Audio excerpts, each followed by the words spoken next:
নমস্কার বন্ধুরা, সুমি রান্নাঘর চ্যানেলে সবাইকে স্বাগত জানিয়ে আমি আবারও চলে এসেছি নতুন একটি রেসিপি নিয়ে।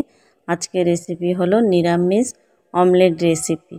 এই রেসিপিটি কিভাবে আমি বানাই সেটা আপনাদের সাথে শেয়ার করব। প্রথমে আমি কড়াইতে পরিমাণ মতো জল নিয়ে নিয়েছি।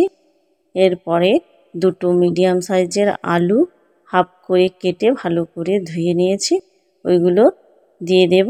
দিয়ে ভালো করে ঢাকা চাপা দিয়ে সেদ্ধ করে নেব। এরপর আমি এক পাশে আলু সেদ্ধ বসিয়ে দিয়েছি আর এক পাশে প্যানে হাফ লিটার মতো লিকুইড দুধ নিয়েছি।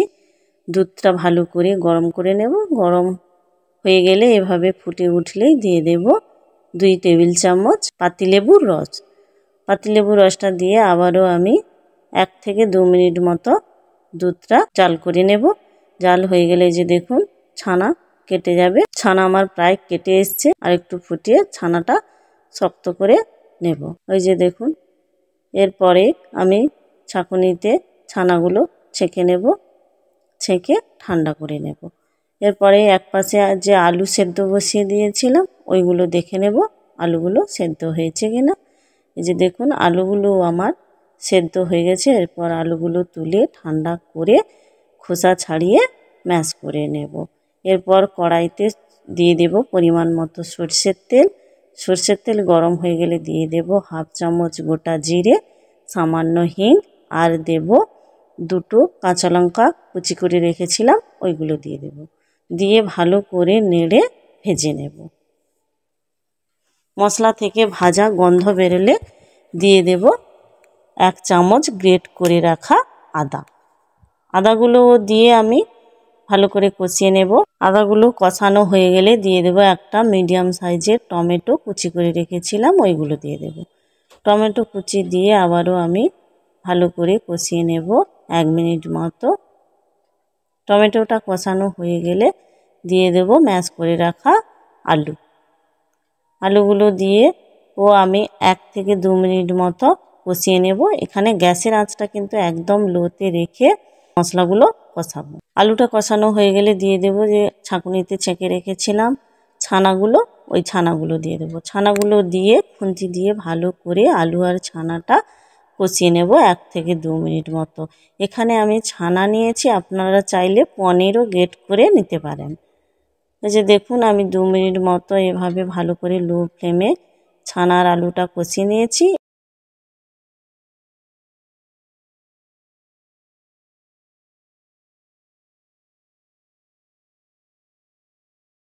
এরপর দিয়ে দেব হাফ চামচ লবণ, হাফ চামচ লঙ্কার গুঁড়ো, হাফ চামচ হলুদের গুঁড়ো, আর দেব হাফ চামচ ধনে গুঁড়ো, হাফ চামচ জিরে গুঁড়ো।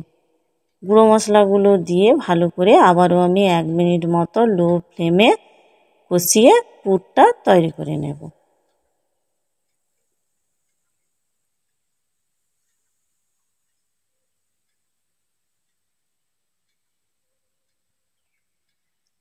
এক মিনিট পর ওই যে দেখুন আমার পুরটা একদম রেডি হয়ে গেছে। এরপর তুলে ঠান্ডা করে নেব। এরপরে নিয়েছি আমি কয়েকটা পাঁপড়। এখানে আমি আমার পরিমাণ মতো পাঁপড়গুলো নিয়েছি, আপনারা আপনাদের পরিমাণ মতো পাঁপড় নেবেন। এরপরে পাত্রে জল নিয়ে নিয়েছি, জলে পাঁপড়গুলো দুপাশ ভালো করে ভিজিয়ে তুলে নেব। এখানে খুব বেশি ভেজাবো না, দুপাশ উল্টে পাল্টে ভিজিয়ে তুলে জল ঝরিয়ে নেব। এইভাবে একে একে আমি সবগুলো পাঁপড় ভিজিয়ে জল ঝরিয়ে নেব।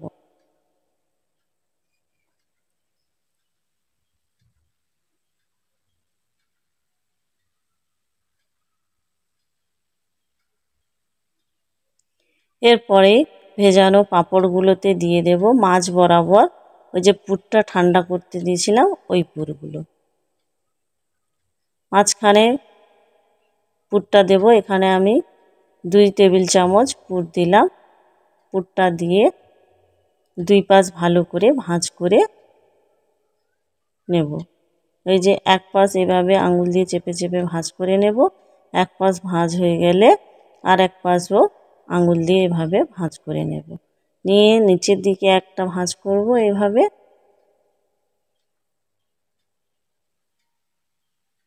আর উপরের দিকেও একটা ভাঁজ করে নেব। দিয়ে আঙুল চেপে চারিদিকে ভালো করে এইভাবে আঙুল চেপে দেব। এই যে হয়ে গেছে, এক পাশে তুলে রাখবো। এভাবে একে একে সবগুলো ভেজানো পাঁপড় দিয়ে এভাবে আমি অমলেট তৈরি করে নেব। মাঝখানে পুরটা দিলাম, দিয়ে এক পাশে আঙুল দিয়ে ভালো করে ভাঁজ করে দিলাম। আঙুল দিয়ে চেপে দিলেই কিন্তু এগুলো থেকে যাবে, খুলবে না। এই যে দেখুন,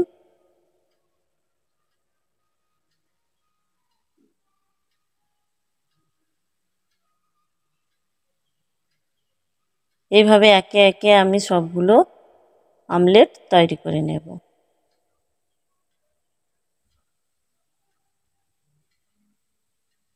এই যে দেখুন, আমার সবগুলো অমলেট তৈরি হয়ে গেছে।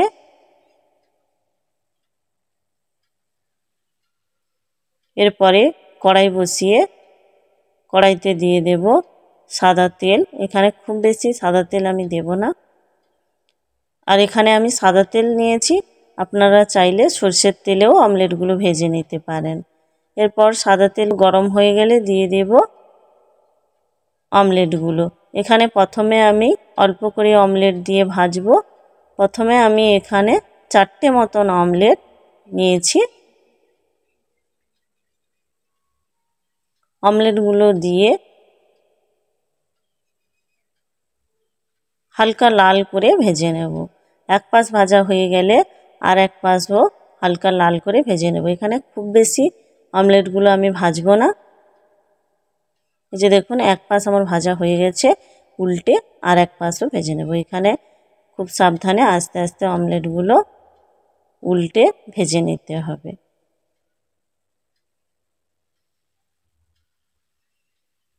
এক পাশ ভাজা হয়ে গেছে, এরপরে দেখে নেব আর এক পাশ ভাজা হয়েছে কিনা। এখানে কিন্তু গ্যাসের আঁচটা একদম লো ফ্লেমে রেখে ভাজতে হবে। এই যে দেখুন, আর এক পাশও আমার ভাজা হয়ে গেছে। এইভাবে হালকা লাল লাল করে ভাজা হয়ে গেলে একে একে সবগুলো অমলেট আমি তুলে নেব। অমলেটগুলো তুলে আবার বাদ বাকি অমলেটগুলো যে আমার ছিল সেগুলোও আমি একে একে সবগুলো ভেজে নেব। সবগুলো অমলেট আমার ভাজা হয়ে গেলে, এই যে দেখুন, আমার অমলেটগুলো ভেজে তুলে নিয়েছিলাম, কত সুন্দর হয়েছে দেখতে। সবগুলো অমলেট ভেজে তুলে নিয়েছি। এরপরে দিয়ে দেব কড়াইতে পরিমাণ মতো সরষের তেল। সরষের তেল গরম হয়ে গেলে দিয়ে দেব হাফ চামচ গোটা জিরে, আর 2টো এলাচ ফাটিয়ে দিয়ে দেব, আর একটা দারুচিনি হাফ করে টুকরো করে দেব, আর গোটা শুকনো লঙ্কা দেব, আর দেব তেজপাতা হাফ করে কেটে। মশলাগুলো দিয়ে ভালো করে ভেজে নেব। মশলাগুলো থেকে ভাজা গন্ধ বেরোলেই দিয়ে দেব কাঁচা লঙ্কা আর আদা পেস্ট করে রেখেছিলাম, ওটা 1 চামচ দিয়ে দেব। দিয়ে ভালো করে নেড়ে আমি মশলা কষিয়ে নেব, যাতে আদার কাঁচা গন্ধটা না থাকে। আদা কষানো হয়ে গেলেই দিয়ে দেব একটা মিডিয়াম সাইজের টমেটো, আমি আগে থেকে পেস্ট করে রেখেছিলাম, ওই টমেটো পেস্টটা দেব। টমেটো পেস্ট দিয়েও আমি এখানে 1 মিনিট মতো লো ফ্লেমে টমেটোটা কষিয়ে নেব। টমেটো কষানো হয়ে গেলে দিয়ে দেব হাফ চামচ হলুদের গুঁড়ো, হাফ চামচ লাল লঙ্কার গুঁড়ো, হাফ চামচ ধনে গুঁড়ো, আর দেব হাফ চামচ জিরে গুঁড়ো। গুঁড়ো মশলাগুলো দিয়ে আবারও আমি 1 থেকে 2 মিনিট লো ফ্লেমে মশলা কষিয়ে নেব ভালো করে।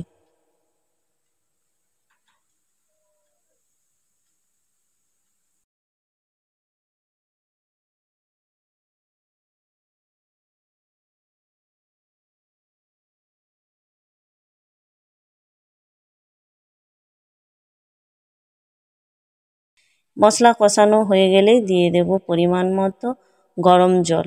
জলটা দিয়ে আমি দেব এখানে হাফ চামচ লবণ, আর দেব স্বাদ মতো চিনি। এখানে আমি 1 চামচ চিনি দিয়েছি, আপনারা আপনাদের স্বাদ মতো চিনিটা দেবেন। চিনিটা অবশ্যই দেবেন, স্কিপ করবেন না, যেহেতু রেসিপিটি আমি একদম নিরামিষ করছি। এরপরে ঢাকা চাপা দিয়ে মিডিয়াম থেকে হাই ফ্লেমে আমি 2 থেকে 3 মিনিট মতো ভালো করে ঝোলটা ফুটিয়ে নেব। যে 2 থেকে 3 মিনিট পরে ঢাকা খুলেই আমি দিয়ে দেব 1 চামচ ঘি আর দেব সামান্য গরম মশলা। ঘি আর গরম মশলা দিয়ে এরপরেই দিয়ে দেব আগে থেকে ভেজে রাখা অমলেটগুলো। এখানে আমার পরিমাণ মতো অমলেটগুলো দিয়ে যতগুলো লাগবে ততগুলো অমলেটগুলো দিব। দিয়ে আমি 1 থেকে 2 মিনিট মতো হাই ফ্লেমে রান্নাটা করে নেব। খুব বেশি ঝোলটা কিন্তু এখানে ফোটাবো না। যে 2 মিনিট পর দেখুন রান্নাটা আমার একদম রেডি। এরপর গ্যাস অফ করে নামিয়ে ঠান্ডা করে পরিবেশন করব। নিরামিষের দিন হলে আপনারা অবশ্যই এই রেসিপিটি একবার বাড়িতে ট্রাই করবেন। দেখবেন নিরামিষের দিনে এই রকম একটা রেসিপি যদি থাকে আর অন্য কোনো কিছুর প্রয়োজন হবে না, এই এক পদ দিয়ে সবাই খেয়ে নেবে। আর একবার যদি এই রেসিপিটি বাড়িতে বানান বারবার সবাই আপনার কাছে আবদার করবে এই রেসিপিটি বানিয়ে দেওয়ার জন্য। আমার এই রেসিপিটি কেমন লাগলো অবশ্যই আপনারা কমেন্ট করে জানাবেন। আর যদি ভালো লেগে থাকে একটা লাইক করে দেবেন। ভালো থাকবেন, সুস্থ থাকবেন। দেখা হবে আবার একটি অন্য কোনো রেসিপিতে। নমস্কার।